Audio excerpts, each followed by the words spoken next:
Hey everybody, this is the last unit that we have to go. This is about volume. And this first topic, we are going to talk about finding volume and then using volume to find some other characteristic of the shape that we're looking at. So let's get started here. Now, the formulas and all the theorems and all the stuff that you need are all provided. I have a document linked, and for some reason that my video, the way I'm making the video here won't let me toggle between screens. So I won't refer to that while I'm doing the video, but you'll see the thing that I'll have linked to you and that you can find the right formula. So you just have to make sure that you read the question carefully and pick the appropriate formula. So let's get started. Example 1 says we have a diagram of a square pyramid. So this is the shape that we're looking at, a square pyramid. And it says the perimeter of the base is 136 feet and the altitude of this pyramid is 55 feet. We want to find the volume of the pyramid in cubic feet. So this is not too difficult. We just go to our sheet, we find what's the formula for volume of a pyramid. And you'll see that volume is equal to 1/3 times capital B times H. And then when you read, capital B refers to, or in this context means the area of the base. Now, when this shape is called a square pyramid, it means the base of this pyramid is the shape of a square. So the capital B here refers to the area of this square, and H is the height or the altitude of this pyramid. So what I'm going to do is I'm going to say, well, I know the perimeter of this pyramid is 136 feet.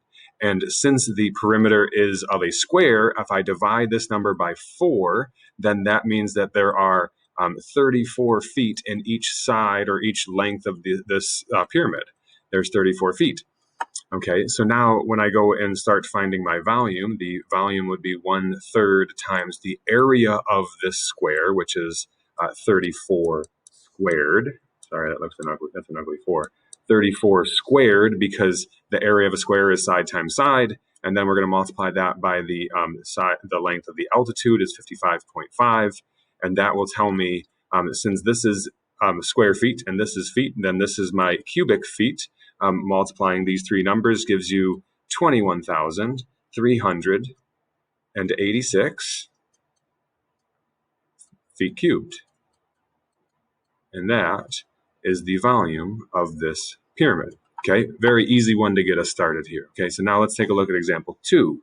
Example 2 says we have a right circular cone. Okay, a right circular cone that has a base with a circumference of 8 pi feet, and the volume of this cone is 128 pi cubic feet. And we want to know what is the number of feet and the height of the cone. Okay, well, the volume for a cone. So if we look at the volume, or find the sheet for the volume of the cone, you'll see the volume of a cone is 1/3 pi r squared h. Okay, so now h is what I want. What is the number of feet and the height of the cone? So I want to find this number h. So to find this number h, I need to know what is the volume, and I need to know what is the length of the radius, and then I can solve for h. Okay, so well, I know the volume is this number right here, so I've got that number. 128 pi is the number of, or the value for the volume, but I don't know the length of the radius. The only other piece of information I have is circumference of this right circular cone is 8 pi feet. Maybe it would help if we think about really what exactly we're looking at. So since we have a cone, you have kind of like a circular base, and then you have like a point on the top, a vertex on the top, and then you have this coming down like this here. So there's my cone. And it says that the circumference of this circle at the bottom, the circumference is 8 pi. Okay. So now if we think about what is a circumference, or what's the formula for circumference, circumference is equal to either 2 times pi times r, or you could also think of it as pi times d, where d is the diameter.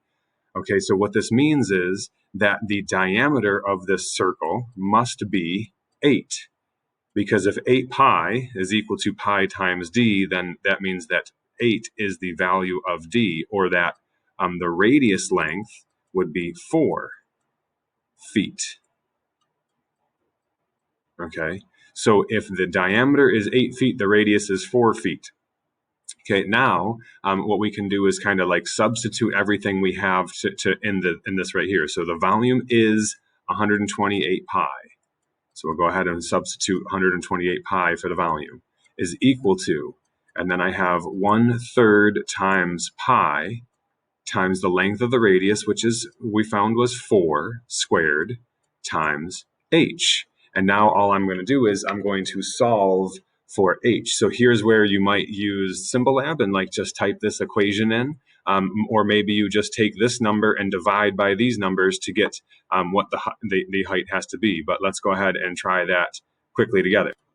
So when solving this equation, you're going to find that the height of this right circular cone is 24 feet. Okay, that's another example. So you just got to make sure that you read carefully what the shape is that we're referring to, write down the formula you have, substitute what you know, and then find what you don't know. Okay, one more example we'll do together. This one says we have a regular pyramid has a square base. So this is really the same shape that we looked at right here. This was a regular pyramid with a square base. And it has, this time it says the perimeter of the base is 40 centimeters and the height of the pyramid is 18 centimeters. What's the volume of the pyramid in cubic centimeters? Okay, so we don't really need to do this question since I already did it once. So let's do it anyway. Okay, so we have the perimeter of this pyramid is 40 centimeters. If I divide that by the number of sides in a square, that means that each side of the pyramid is 10 centimeters. And so that's the length of each side. So if I want the volume of my pyramid, volume is, again, I find the appropriate formula, 1/3 times the area of the base times the height. So I have 1/3 times the area of the base. So the area of the base is not 10, but it's 10 times 10 or 10 squared. And the height is 18 centimeters. So we'll just go ahead and multiply 1/3 times 10 squared times 18 says I have 600 cubic centimeters.